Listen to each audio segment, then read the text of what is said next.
Mirador, tour de chauffe. Nos chroniqueurs se déboutonnent sur le vif. Pendant qu'il est 8h15 sur notre antenne, notre fréquence 95.3, vous nous y rejoignez sur le Grand Conakry. Merci de votre fidélité. Vous êtes également très nombreux à être connectés à Mirador ce matin grâce à notre réseau de médias partenaires à Kindia, Kanya Zik 107, à Mamoun, à la ville Carrefour, Fraternité 95.0, dans la savane à Cancan, vous êtes sur 97.7 sur Baobab FM, notre média partenaire sur place, mais Baobab FM qui relaie cette émission également à Sigiri sur 98.7 en région forestière, c'est également Dabo Média et à Dalo Sankara également qui vous permet plutôt d'être relié à cette émission. Vous êtes aussi très nombreux d'ailleurs sur l'ensemble de nos canaux digitaux. Toute l'équipe pour vous servir jusqu'à 11h. Mohamed Zemour Kaba, bonjour. Bonjour le faiseur du roi, bonjour aux auditeurs, bonjour aux téléspectateurs et bonjour aux auditeurs républicains. Bien. Bonjour Mamadou Djambaldi. Bonjour Aboubakar et bonjour à tous nos auditeurs. Bienvenue. Talibé Bari, bonjour. Bonjour le juste, bonjour à tous. Aboubakar, si vous me permettez, je présente mes sincères condoléances à tous les habitants de mon village, Koumi, où on a perdu un de nos oncles les plus influents, Alpha. Nos condoléances les plus émues. Avant-hier, donc l'enterrement a eu lieu hier. Toutes mes condoléances donc à la famille Bari, du côté de Koumi. L'âme, paix à l'âme de notre regretté, donc du côté de Koumi. Mamadou Ouridjalo, bonjour. Bonjour l'influenceur ouest-africain, bonjour aux jumeaux. La différence ce matin, c'est juste les couleurs de chemise. Ouais. Et puis mes condoléances à Talibé. C'est pas la même matière, hein, attention. Bon, voilà. Bon, hein. Parce qu'il a un costume made in France. Là, c'est une attaque. Là. Made in France, attention. Tu me fais d'étoffe égyptienne. Bien. Allez-y. Je disais mes condoléances à Talibé et à Koumi. Mes condoléances également à notre collaboratrice, notre collègue Awa Zaidi, qui a perdu son père. Alité, à la maison depuis plusieurs mois et malheureusement son papa qui est décédé aussi.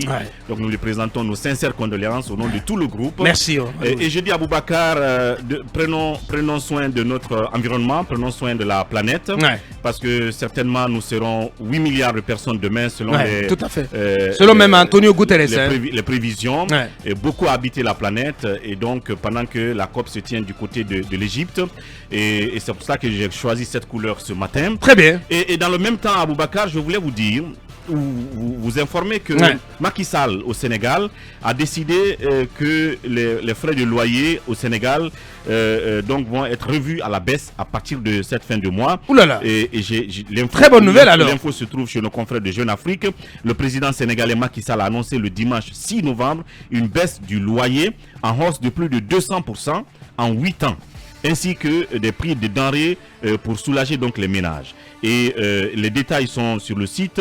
Les loyers ont augmenté donc de plus de 200%, je l'ai dit tout à l'heure. Il y a par exemple les loyers qui vont baisser de 5% pour les loyers de 500 000 francs CFA par exemple, ce qui fait 5% de baisse. pour les loyers qui coûtent 500 000 francs. C'est marginal. CFA, ce qui fait 750 euros par exemple. Donc de 10% pour les maisons qui coûtent 300 000 francs CFA, ce qui fait une baisse de 457 euros. Ainsi de suite. Pendant ce temps, de toute façon, c'est l'État qui décide. Hein. Pendant ce temps, c'est l'État qui met l'ordre.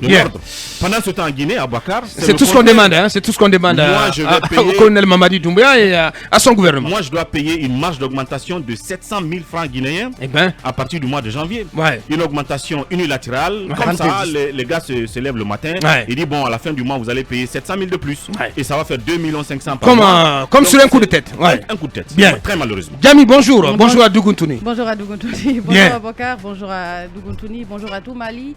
Bonjour à Dongol Touma et toutes mes condoléances encore à Zaidi et à Simbali qui a aussi perdu Simbali aussi, son grand frère du côté de Fourikaria. Et surtout, courage à Zaidi, on le sait, les réalités depuis quelques mois, c'est triste. Mes condoléances. C'est très difficile pour elle en ce moment. Bonjour, cher Omo, à Koumba Diallo. Bonjour Aboubakar, bonjour à nos chers auditeurs et téléspectateurs, bonjour à mon nono maternel. Mon dalin paternel et Koumbia la généreuse. Bien. Bonjour à El Haj Boubacar Biro Diallo, ce doyen, ce compagnon de l'indépendance qui a la santé un peu fragile, mais nous prions Dieu qu'il lui redonne pleinement sa santé. Et surtout, bonjour à celle qui le garde. Vous comprendrez, il s'agit de Deka, sa fille bien-aimée. El Haj Biro la Guinée est fière de toi. Bien dit. Pour commencer, Mamadouri, on part du côté de l'ANSS ce matin pour parler de ceux qui interviennent dans le cadre de la riposte de la Covid-19. Selon nos informations, ils n'ont pas reçu de primes depuis août. Oui, absolument. Depuis le mois d'août, les agents donc attendent d'être payés. Il s'agit de 667 agents notamment qui donc travaillent dans le cadre de la riposte contre la Covid dans les hôpitaux, dans les centres donc qui reçoivent ces malades-là. Ouais. Mais il est donc à remarquer que depuis l'arrivée, et c'est ce qu'on nous a remonté, depuis l'arrivée donc du CNRD le 5 septembre 2021, c'est que ces agents ne reçoivent plus dans le rythme de régularité qui était avant, donc leur prime de traitement, c'est-à-dire de façon mensuelle. Et depuis qu'ils sont là, c'est pratiquement 3 mois de retard ou 4 mois de retard pour que ces agents reçoivent leur prime. Et pourtant, il y a là-dedans des pères de famille, des gens qui travaillent, qui prennent le risque étant donné la maladie. Et malheureusement, ça n'a pas changé. Nous sommes après plus d'1 an aujourd'hui. Donc, ils sont dans le même rythme. On prend 4 mois avant de les payer. Il faut souvent qu'ils battent le pavé pour qu'ils reçoivent ces montants-là. Et à côté, j'ai quand même essayé de joindre aussi quelqu'un d'autre qui se trouve dans leur rang, qui m'a dit, finalement, on est obligé de s'y habituer parce qu'on a compris que certes, il ne bloque pas l'argent, mais il nous faut 3 mois d'attente. 3 mois, 4 mois, 4 mois pour qu'on voire nous paye. Plus, Voilà, pour qu'on nous paye. Alors que ce n'était pas le cas avant. Donc aujourd'hui, certains soit se résignent et en s'accommodant à ce nouveau rythme-là, ou vous quittez les rangs de la riposte parce que selon eux, les autorités maintenant ne prennent pas comme priorité la riposte donc à la Covid. Sauf que jusque-là, on n'a pas encore déclaré la fin officielle de la Covid-19 en Guinée. Donc autant le faire et donc pour que les gens soient libérés, qu'ils rejoignent leur unité de base habituelle d'origine, au lieu de les garder pour la riposte qui n'est plus une priorité et pour lesquelles on ne débloque plus d'argent. Et habituellement, moi, j'avais l'impression que c'est par exemple les premières autorités de l'ANSS qui bloquaient les situations. Mais c'est sur la chaîne des dépenses que la situation est bloquée aujourd'hui. Vous savez que je parlais des restaurateurs dont on n'a pas encore payé l'argent par l'ANSS.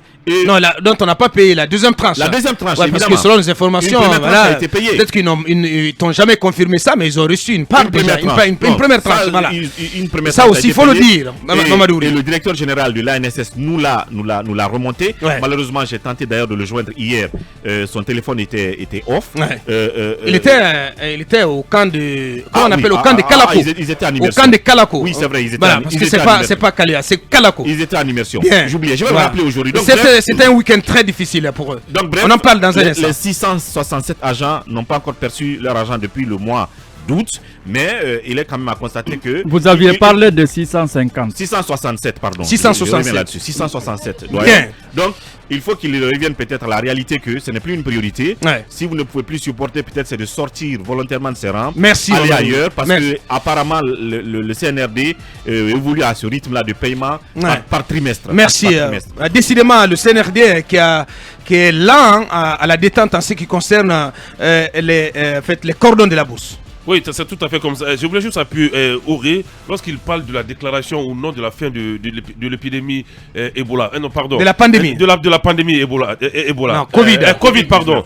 Mais le faiseur de roi, il y a la fièvre Lassa qui persiste en Guinée. Au mois de septembre, il y a eu un mort. 36 cas sont sous suivi médical. Mais aucune déclaration officielle du ministère de la Santé ni de l'ANSS. Pendant que la maladie est en train de tuer un petit feu à l'intérieur. Je ne sais pas pourquoi on refuse de déclarer. Mais la maladie, elle a été déclarée ou pas? Elle n'est pas déclarée jusqu'à présent. Vous ne payez pas d'argent, ce sont les bailleurs qui sont là pour financer. Mais on préfère cacher cette maladie pendant qu'elle fait des ravages du côté des Orécorées. Donc que le ministère de la Santé ou l'ANSS fasse une déclaration avec les partenaires. Ça sera une déclaration officielle. Ça va nous vraiment épargner des morts pendant que ça tue à Orécorées. Merci. Oui, Djamé, pour en terminer. Je disais, je ne sais pas exactement ce qui se passe, mais le code du travail normalement dit que quelqu'un est payé à la fin de chaque mois. C'est pas au trimestre. Tout à fait. Donc ils doivent faire tout leur possible pour que ces gens soient payés à la fin de chaque mois. D'autant plus qu'on le sait, ce sont des personnes qui risquent leur vie. On se rappelle, il y a tellement de médecins qui sont décédés. Moi, tu fais bien de le dire. Je pense souvent à Dr Selou, qui, il faut le rappeler, était l'un des meilleurs pédiatres pédiatre de ce pays qui est décédé de la Covid-19. C'est assez triste. Et les derniers développements nous ont montré qu'il y a une possibilité que des pandémies ou des épidémies comme ça surgissent à tout moment. Mohamed parlait tout à l'heure de la fièvre Lassa. On ne sait pas ce qui va arriver. Mais si déjà on traite ceux qui sont là comme ça ne va pas encourager d'autres personnes à venir justement pour se battre contre une éventuelle épidémie qui pourrait arriver. Donc, quelle que soit la personne qui bloque, quels que soient les motifs pour lesquels cet argent est bloqué, débloqué, payer ces gens, ce sont des gens qui risquent leur vie pour sauver d'autres vies. Merci, Djamil.